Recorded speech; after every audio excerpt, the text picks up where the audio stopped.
a parable of a man who goes on a journey, and he entrusts those who work for him with his money. And when he returns, he sees that his investment has produced much fruit. And at the end of this story, he looks at him and says, "Well done, good and faithful servant." Have you ever heard of a company called Fidelity? Yeah. Right?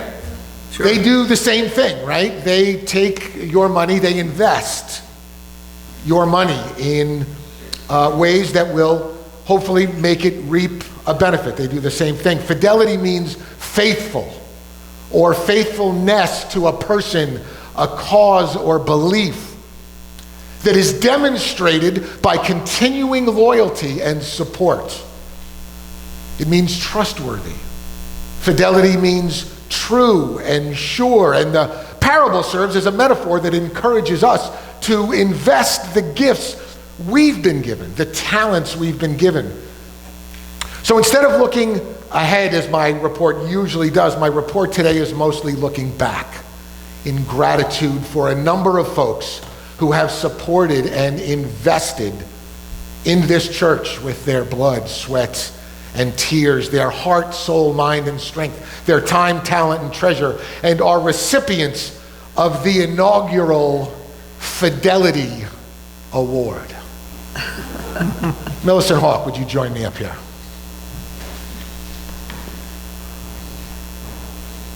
As many of you know, Millicent Hawk will soon be moving up north. Why on earth would anybody move up north? Well, if you know Millicent, you know the story, you know why. We wanted to get this in officially before you got out of here. Right? Millicent has served this church going on, she corrected me the other day and said 38, but I'm going to round up and say for 40 years. Deacons, so many different ways. And in her honor, I would like to make a sort of unofficial proclamation that the deacon's closet now be known as the Hawk's Nest. What do you think of that? So the Fidelity Award is presented to Millicent Hawk in grateful recognition and sincere appreciation for your decades of service to the First Congregational Church of Essex. Well done, good and faithful servant. I'm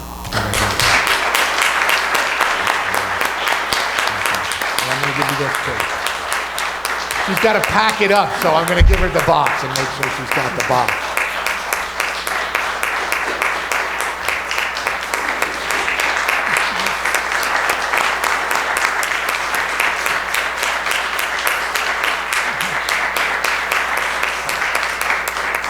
After close to 2 decades of service, Rick McGrath stepped down recently as head of House and Grounds.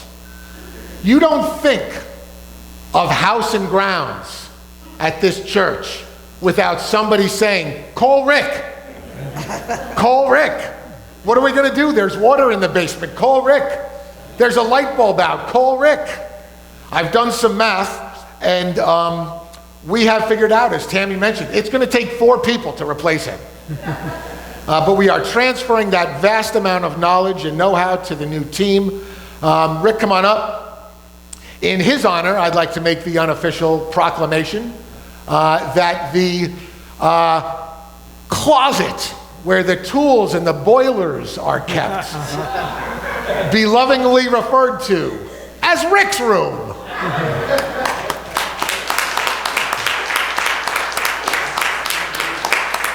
Well done, good and faithful servant. The only correction that we were not able to make on these awards is they are all dated January 25th, 2026, which will be a great memory of this snowstorm. So well done, Rick.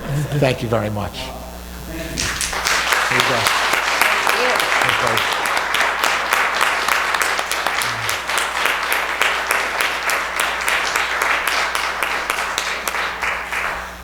Now, Doug Bickford has not officially retired yet.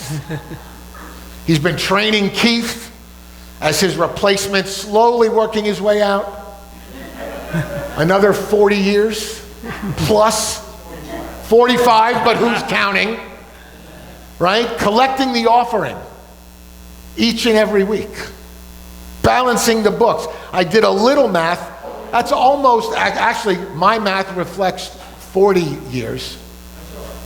2,000 Sundays of collecting offerings and balancing books.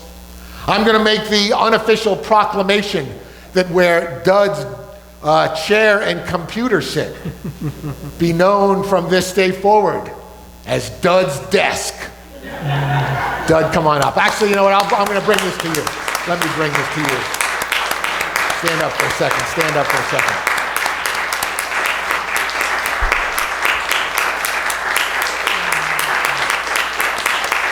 Congratulations, man. Love you, brother. Love you, brother. One more to go. It didn't seem right to have this august group of folks and not mention this name. Someone who is also not yet technically retired, but has made it known that it is on the horizon. Ted Bliss. Come on down here, Ted Bliss.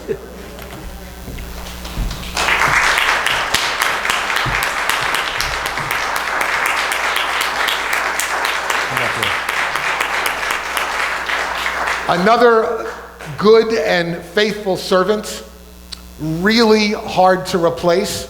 We had to pull his wife back into work to keep him around for a little while.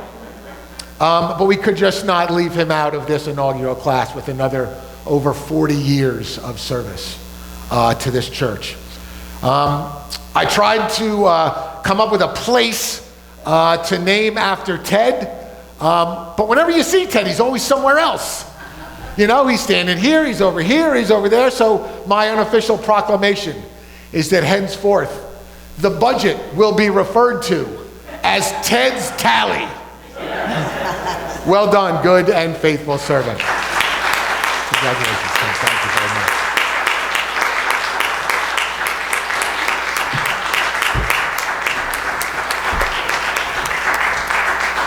In the days ahead, we are going to also be putting some signage up around the church just to make sure these folks are honored and recognized. But we wanted to make sure we got those awards in time to be able to hand them off as Millicent gets ready to pack and move and supplied me with such a great second half to my sermon today.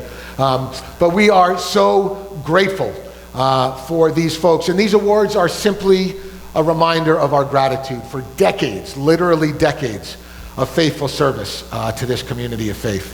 Let me simply say to all of you that it is such an honor to be your pastor. This has been a wonderful, wonderful place to serve. Our commitment to worship and fellowship and service. It's been a unique couple of years for us. As we noticed, our budget still doesn't reflect all the change that happened this year, but I want us to remember this process because churches don't sell parsonages very often. They typically will do it once.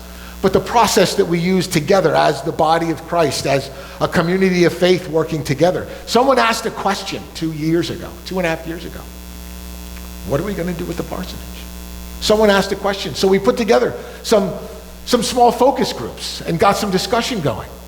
Then we put together a couple listening sessions and congregational information sessions. Then we had a vote and a decision. And here today, we're here to talk about that we have a sale. And I just wanted to take a minute to honor that process and thank all of you for your participation in that.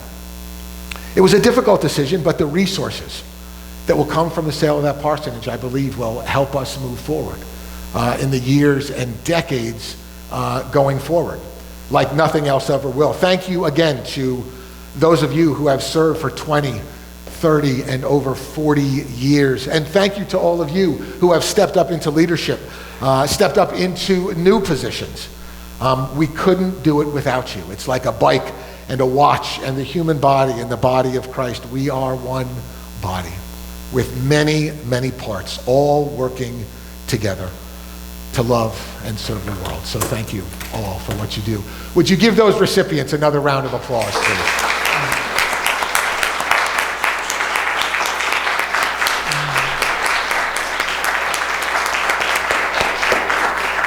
Everything okay?